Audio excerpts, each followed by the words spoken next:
BHEL artisan ரெக்ரூட்மெண்ட்டை பற்றி 2025 பற்றி ஒரு வீடியோ ஏற்கனவே சிலபஸை பற்றி போட்டிருக்கேன். இப்போ என்ன முக்கியமான விஷயம்னா, இப்போ வந்து ஃபிட்ரு ட்ரேட் தியரியோட சிலபஸை இப்போ ஒரு சில மாற்றங்களை சொல்கிறேன். இந்த ஃபிட்ரு ட்ரேட் தியரியை சொல்கிறேன், நீங்கள் அவங்கவுங்க ட்ரேடு தியரியோட சிலபஸை பாருங்கள். இதில் பார்த்தீங்கன்னா லாஸ்ட்டில் ஹீட் ட்ரீட்மெண்ட்டை பற்றி ஒரு யூனிட் இருக்குது. அதை பார்த்தீங்கன்னா ஹீட் ட்ரீட்மெண்ட்டை பற்றி ஒரு யூனிட் இருக்குது பாருங்கள். இங்கே பார்த்தீங்கன்னா various heat treatment methods, normalising, annealing, hardening and tempering, annealing and normalising, case hardening.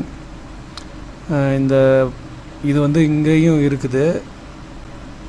Works of calculation and science பார்த்தீங்கன்னா அதுலேயும் வந்து உங்களுக்கு heat treatment advantage, heat treatment, different heat treatment process, hardening, tempering, annealing, normalising இங்கேயும் இருக்குது. So 2 இடத்துல இது இருக்கிறதுனால இதுக்கு இம்பார்ட்டன்ட் கொடுங்க. இதை வந்து தியரியிலையும் இருக்குது, நமக்கு ஒர்க்ஸ் ஆஃப் கால்குலேஷன் சயின்ஸ்லேயும் இருக்குது. அதனால் இந்த ஹீட் ட்ரீட்மெண்ட் யூனிட்டை நல்லா தெளிவாக படிச்சுக்கிட்டிங்கன்னா 2 இடத்துலையும் உங்களுக்கு மார்க் வர வாய்ப்பு இருக்குது. ஸோ மார்க்கை பார்த்தீங்கன்னா ட்ரேட் தியரியில் 70 மார்க் கொடுத்துருக்காங்க. 70 மார்க்கில் கிட்டத்தட்ட 31 யூனிட்டாக பிரித்து கொடுத்துருக்காங்க. 31 யூனிட்டாக பிரித்து கொடுக்கும்போது ஒரு யூனிட்டுக்கு 2 மார்க் எடுத்துக்கிட்டால் கூட 62 மார்க் வந்துடுது. ஸோ ஒரு யூனிட்டுக்கு 1 or 2 யூனிட்டில் எடுக்க மாட்டாங்க. 1 or 2 யூனிட் இம்பார்ட்டண்ட்டாக இருக்கிறதுல ஒரு கொஸ்டின் 2 கொஸ்டின் எக்ஸ்ட்ரா கூட எடுப்பாங்க. ஸோ ஆவரேஜாக பார்க்கும்போது ஒரு யூனிட்டுக்கு 2 கொஸ்டின் எடுப்பாங்க அப்படின்னு மைண்டில் வச்சுக்கிட்டு நம்ம 2 மார்க்குக்கு தான் அந்த யூனிட்டை ஃபுல்லாக படிக்கிறோம் அப்படின்னு விட்டுறக்கூடாது. பார்த்திங்கன்னா வாண்டட் கம்மியாக இருக்கிறதுனால கட் ஆஃப் கொஞ்சம் அதிகமாக போகும். ஸோ எவ்ரிதிங் எல்லாமே இம்பார்ட்டன்ட் தான். உங்களுக்கு எவ்வளோ எஃபோர்ட் போட்டு எல்லாத்தையும் படிக்கிறீங்களோ அவ்வளோதுக்கு செலக்ட் ஆகிறதுக்கு வாய்ப்பு இருக்குதுன்னு அர்த்தம். ஸோ நீங்கள் மலைச்சிட்டு ஒன்று ஒன்றா விட்டுட்டிங்கன்னா அது வந்துடுச்சுன்னா உங்களுக்கு மார்க்கு குறைஞ்சிரும். ஒவ்வொரு மார்க்லேயும் 100 பேர் 200 பேர் டிஃபர் ஆவாங்க. நீங்கள் ஒரு மார்க்கு கம்மியாக எடுத்துட்டிங்கன்னா 100 பேருக்கு மேலே கீழே போகிறதுக்கு வாய்ப்பு இருக்குது. ஸோ ஒவ்வொரு மார்க்கும் இம்பார்ட்டன்ட், அதை மைண்டில் வச்சுக்கிங்க. இப்போ பார்த்தீங்கன்னா நம்ம சிலபஸை கம்பேர் பண்ணி பார்க்கும்போது ஒர்க்ஸ் ஆஃப் கால்குலேஷனில் வந்து யூனிட் ஃப்ராக்ஷன் என்ன ட்ரேடுன்னு பார்த்தீங்கன்னா ஒவ்வொரு ட்ரேடுக்கும் first year book, second year புக்கில் உள்ள சிலபஸில் கொஞ்சம் சேஞ்ச் பண்ணி கொடுத்துருக்காங்க. இது என்ன ட்ரேடுன்னு பார்த்துங்க, ஃபிட்டர் தான். ஃபிட்டரில் வந்து ஒர்க்ஸ் ஆஃப் கால்குலேஷன் அண்ட் சயின்ஸை நம்ம பார்ப்போம். இப்போ யூனிட்டு ஃப்ராக்ஷன் ஃபஸ்ட்டு, 2வது square root, ratio and properties, proportion, percentage. இது வந்து ரெண்டுமே வந்து ஃபஸ்ட் இயர் புக்கில் இருக்குது. பார்த்தீங்கன்னா ஃபஸ்ட் இயரில் பார்த்தீங்கன்னா unit fraction, square root, ratio and proportion, percentage இது எல்லாமே இருக்குது. மெட்டீரியல் சயின்ஸ் வந்து இல்லை. ஒரு சில ட்ரேடுக்கு கொடுத்துருக்காங்க, பார்த்துங்க. எல்லா ட்ரேடும் பார்த்துக்குங்க. ஃபிட்டர் ட்ரேடெலாம் கொடுக்கல. மாஸ், வெயிட், வேல்யூம் அண்ட் டென்சிட்டி இல்லை. ஒர்க் பவர் அண்ட் எனர்ஜி இல்லை. ஹீட், டெம்பரேச்சர், ஹீட் ட்ரீட்மெண்ட்டோட பாடம் இதில் இருக்கான்னு பார்த்துக்குங்க. மென்சுரேஷன் இருக்குது, ட்ரிக்னாமெட்ரி இருக்குது. ஸோ இதை பார்த்துங்க. செகண்ட் இயரில் பார்த்தீங்கன்னா ஃப்ரிக்ஷன் இல்லை, அல்ஜிப்ரா இருக்குது, இது ரெண்டுமே இருக்குது. எலாஸ்டிசிட்டி இருக்குது, ப்ராஃபிட் அண்ட் லாஸ் இல்லை, எஸ்டிமேஷன் அண்ட் காஸ்டிங் இருக்குது. பார்க்கலாம் நம்ம சிலபஸை. பார்த்தீங்களா, மென்சுரேஷன் இருக்குது. இந்த liver and simple machines, effort and load, mechanical advantages, velocity ratio, இதெல்லாம் ஃபிட்டரோட ஒர்க்ஸ் ஆஃப் கால்குலேஷன் அண்ட் சயின்ஸை பாருங்கள். நான் இப்போ வச்சுருக்கிறது வந்து எலக்ட்ரிஷியனோட ஒர்க்ஸ் ஆஃப் கால்குலேஷன் அண்டு சயின்ஸில் பார்த்தேன். இந்த ரெண்டும் வந்து ஃபிட்டரில் இருக்கான்னு பார்த்துக்குங்க. ட்ரிக்னாமெட்ரி இருக்குது. இப்போ காமனாக ஃபிட்ரு, மெஷினிஸ்ட்டு, டர்னர் 3 பேருக்கும் காமன் கொஸ்டின் தான். வரும். அதனால் வந்து எல்லா புக்கும் ஒரே மாதிரி தான் இருக்கும், பார்த்துக்குங்க. கொஞ்சம் எலக்ட்ரிஷியனுக்குனா சேஞ்ச் ஆகும், ஒரு சில யூனிட் இல்லை, பார்த்துக்குங்க. சென்டர் ஆஃப் கிராவிட்டி இதுவுமே இல்லை, அந்த நான் வச்சுருக்க பிடிஎஃப் ஃபைல இல்லை, இது எல்லாமே இல்லை. இது எங்கே கவர் ஆகுது ஃபில்டர் புக்கில் இருந்ததுன்னா கவர் பண்ணி படிச்சுக்குங்க. எலாஸ்டிசிட்டி இருக்குது, ஹீட் ட்ரீட்மெண்ட் அண்ட் அட்வான்டேஜஸ் இருக்குது, தியரி புக்லேயும் இருக்குது, ஒர்க்ஸ் ஆஃப் கால்குலேஷன்லையும் இருக்குது. இது இம்பார்ட்டன்ட் சொல்லியிருக்கேன், படிச்சுக்கங்க. எஸ்டிமேஷன் அண்ட் காஸ்டிங் இப்போ தான் சொன்னேன், இது இருக்குது. இப்போ இதில் சிலபஸில் இல்லாதது இதில் இருக்குது. இந்த சிலபஸில் இருக்கிறத மட்டும் நீங்கள் பாருங்கள், இல்லாததை நீங்கள் புக்கில் எல்லாத்தையும் உட்காந்து படிச்சுக்கிட்டு இருக்கு, ஃப்ரிக்ஷனே வரல அதில் சிலபஸில் உட்காந்து ஃப்ரிக்ஷனை பார்த்துக்கிட்டு இருந்தீங்கன்னா டைம் வேஸ்ட்டு. ஸோ இதுக்காக தான் இதை காமித்தேன். ஸோ நம்ம நேராக யூனிட் அப்படிங்கிறத இப்போ பார்க்க போகிறோம். யூனிட் அப்படிங்கிறதுல எப்படி கேள்வி கேட்கலாம் அப்படிங்கிறத நம்ம ஒரு கெஸ் பண்ணி பார்க்க போகிறோம். இப்போ இது ஒர்க்ஸ் ஆஃப் கால்குலேஷன் அண்ட் சயின்ஸோட ஃபஸ்ட் இயரோட புக்கு. இதில் பார்த்தீங்கன்னா யூனிட் இருக்குது பாருங்கள், unit fraction fundamental and derived unit, FPS, CGS, MKS, இதை பூரா பார்க்க போகிறோம். மெஷர்மெண்ட் அப்புறம் பார்க்கலாம், இதை ஃபுல்லாக பார்ப்போம்.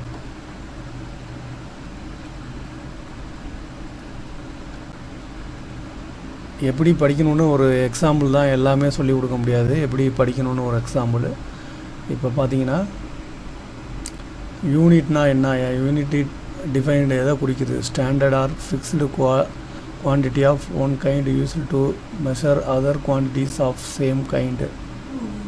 யூனிட்னா என்ன அப்படிங்கிறத படிச்சுங்க. என்னென்ன பிரிவாக இருக்குது, ஃபண்டமெண்டல் யூனிட்டு, டெரிவேடு யூனிட்டு, இது கேள்வி கேட்டிருக்காங்க. ஃபண்டமெண்டல் யூனிட்னா length, mass and time. Fundamental யூனிட்னா என்னென்னு கேட்டிருக்காங்க. நீளம், நிறை, காலம், அடிப்படை அலகுகள்னு படிச்சிருப்போம் நம்ம, அதுதான் இது. டெரிவேடு யூனிட்டை வந்து பேசிக் யூனிட்டு, ஏரியா, இந்த டேபிளில் கொடுத்துருக்காங்கன்னு சொல்லியிருக்காங்க, கீழே உள்ள டேபிளில் கொடுத்துருக்காங்க. சிஸ்டம் ஆஃப் யூனிட், இது வந்து இது இப்போ நான் இந்த பேராகிராஃப் எல்லாத்துலேயுமே வந்து கொஸ்டின் வருது. நான் கொஸ்டின் அப்புறம் காமிக்கிறேன். FES system, British system. இந்த எஃப்இஎஸ் சிஸ்டமும் கீழே எம்கேஎஸ் சிஸ்டமும் வந்து பிரிட்டிஷ் சிஸ்டம். பிரிட்டிஷ் சிஸ்டத்தில் எஃப்பிஎஸ்ஸில் வந்து எஃப்னா ஃபுட்டு, பீனா பவுண்டு, எஸ்னா செகண்டு அப்படிங்கிறத குறிக்குது. சிஜிஎஸ் சிஸ்டம் வந்து மெட்ரிக் சிஸ்டம். அதில் சீனா என்னத்தை குறிக்குது, சென்டிகிராம், ஜீனா கிராமு, எஸ்னா செகண்டு, சீனா centimetre, Jeena gram, எஸ்னா seconds CGS சிஸ்டத்தில். எம்கேஎஸ் வந்து மெட்ரிக் சிஸ்டம் வந்து இதில் இந்த கேள்வியெலாம் கேட்டிருக்காங்க. மெட்ரிக் சிஸ்டத்தில் எம்கேஎஸ் சிஸ்டத்தில் என்னத்தை குறிக்குதுன்ட்டு. வந்து மீட்டர், சில புக்கில் தப்பாக கொடுத்துருக்காங்க, பார்த்துங்க. எம்ங்கிறது மீட்டர் தான் குறிக்குது, கேங்கிறது கிலோகிராம், எஸ்ஸுங்கிறது செகண்டு. எஸ்ஐ யூனிட் வந்து இன்டர்நேஷ்னல் யூனிட்டு. இந்த மேலே பார்த்தது பூரா இந்த டேபிளில் இருக்குது, இந்த டேபிளை முக்கியமாக பார்த்துக்குங்க. பேசிக் சிஸ்டம், அதாவது அடிப்படை அலகுகள், லென்த்து, மாசு, டைம் தான் அடிப்படை அலகுகள். நீளம், நிறை, காலம். கரண்ட்டு, டெம்பரேச்சர்னால் இப்போ வந்தது. கரண்ட்டு வந்து எல்லா British system, matric system, international system எல்லாத்துலேயுமே ஆம்பியருங்கிற இதை வச்சு தான், ஏங்கிற சிம்பிள் ஆம்பியருங்கிறத வச்சு தான் குறிக்கிறாங்க. டெம்பரேச்சர் பிரிட்டிஷ் யூனிட்டில் ஃபாரன் ஹீட்டாகவும், மெட்ரிக் யூனிட்டில் சென்டிகிரேட்.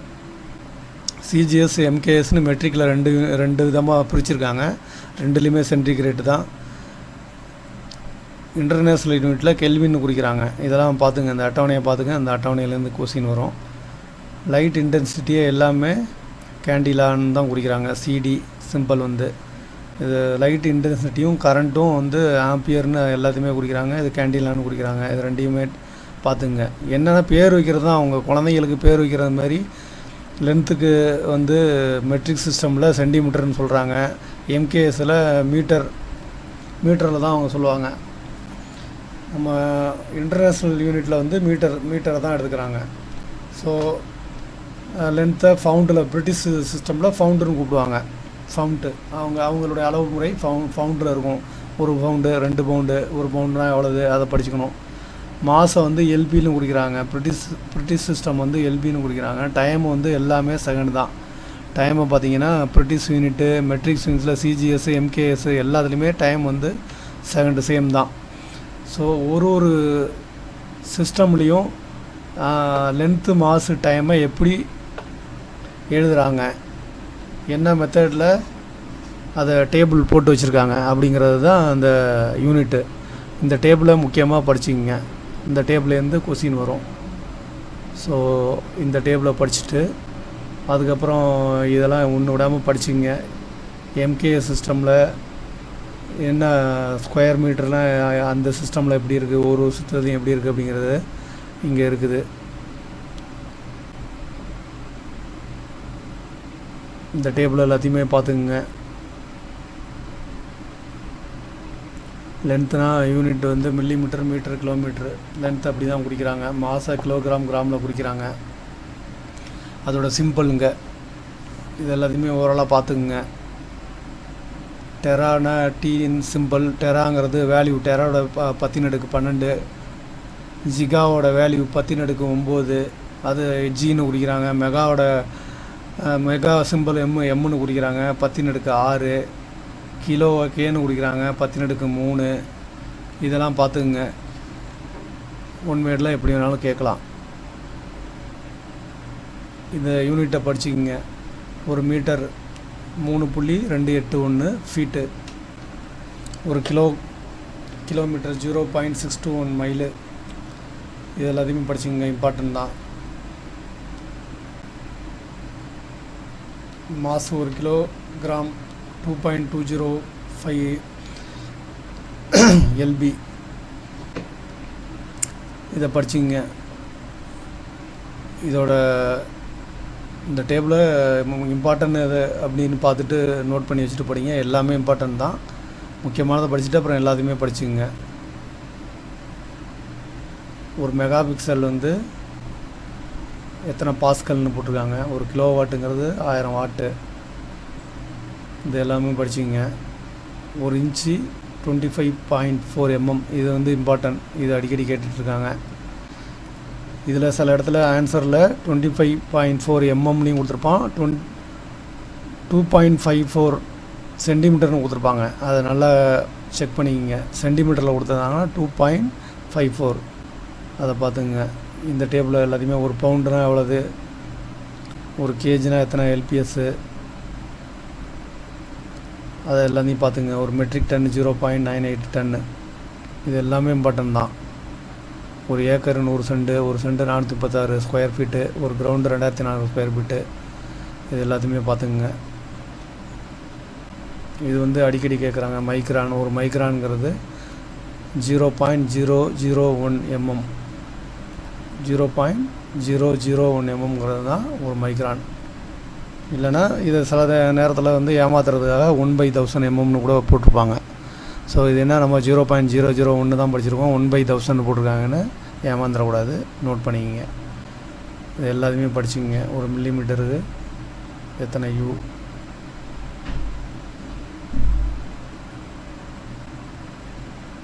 எல்லாமே டேபிள் தான். யூனிட் அப்படிங்கிறதுலேருந்து இந்த டேபிள்லேருந்து 2-3 கொஸ்டின் வரும். 2 கொஸ்டின் கண்டிப்பாக வரும்.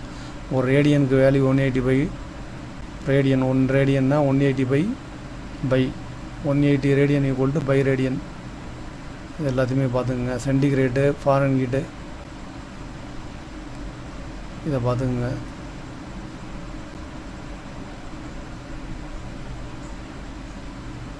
ஒரு நியூட்டனுக்கு value 1 kg into 1 metre second.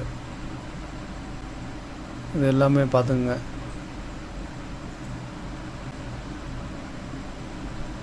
எல்லா பேராகிராஃபுமே முக்கியம்தான். ஸோ இது வரலையும் யூனிட்டு அப்படிங்கிறது முடிஞ்சிடுச்சு. இது எல்லாத்தையுமே நீங்கள் யூனிட்டை பார்த்துக்குங்க. யூனிட்லேருந்து எப்படி ஷார்ப் கொஸ்டின் கேட்டிருக்காங்க பாருங்கள். பார்த்தீங்கன்னா, what are the 2 classification of system of unit. உங்களுக்கு இது தெரியல, இது தெரியாது. இப்போ அலகுகளின் அமைப்பின் 2 வகைகள் யாவை? பிரிட்டிஷ் மற்றும் மெட்ரிக் அப்படிங்கிறது தான் ஆன்சர். வந்து அடிப்படை மற்றும் வழிநிலை அலகுகள்.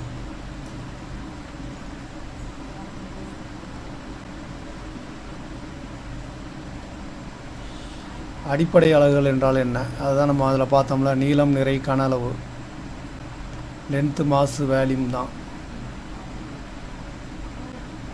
ஆன்சர் வந்து பி. எம்கேஎஸ் அமைப்பில் எம் என்ற எழுத்து எதை குறிக்கிறது? எம் அப்படிங்கிறது இதில் வந்து ஆன்சர் பின்னு கொடுத்துருக்காங்க.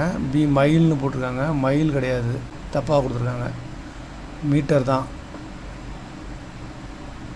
ஒரு அங்குலத்தில் எத்தனை மில்லிமீட்டர் உள்ளன? இப்போ பார்த்தோம்ல,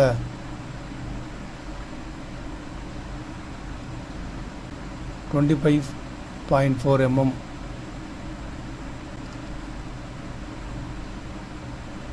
அவ்வளோதான் இங்கே கொடுத்துருக்காங்க. ஆனால் யூனிட்டில் வந்து இன்னும் நிறையா கொஸ்டின், இப்போ இந்த 4 கொஸ்டினை விட்டுட்டு அந்த அட்டவணையிலேருந்து வேறு கொஸ்டின் கூட எடுக்கலாம்.